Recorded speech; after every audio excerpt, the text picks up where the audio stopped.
Donald Trump का aircraft carrier घिरने जा रहा है। चक्रव्यूह महाभारत से भी खतरनाक है।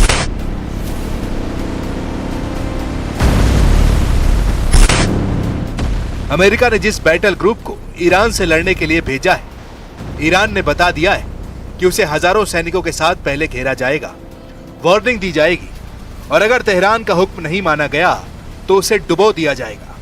ईरान के रेवोल्यूशनरी गार्ड्स की धमकी बहुत खतरनाक है। ईरान की फास्ट बोट इस वक्त फारस की खाड़ी में घूम रही है, ईरान के जंगी जहाजों को तलाश कर रही है और जैसे ही उन्हें अमेरिका के वॉरशिप नजर आएंगे तो उन्हें ऐसे ही घेर लिया जाएगा। चारों तरफ ऐसा चक्रव्यूह रचा जाएगा जिससे फंसे ट्रंप के सामने फिर सरेंडर करने के अलावा कोई रास्ता नहीं बचेगा।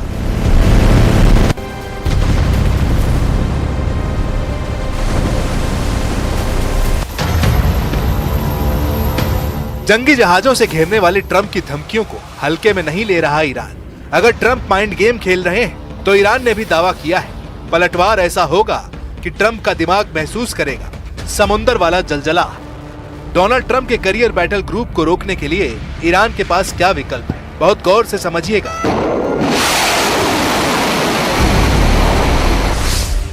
ईरान के पास कामिकाजे ड्रोन का भंडार है जिनसे बचना आसान नहीं। ईरान के पास एंटी शिप क्रूज के अंडरग्राउंड अड्डे हैं जिनसे अमेरिका अनजान है। ईरान के पास फास्ट बोट है जो ऐसी मिसाइलों से लैस है जिनसे अमेरिका की जंगी फ्लीट को खत्म किया जा सकता है। ये तीनों ऐसे काउंटर कैरियर हथियार हैं जो फारस की खाड़ी को अमेरिकी नौसेना का कब्रिस्तान बना सकते हैं।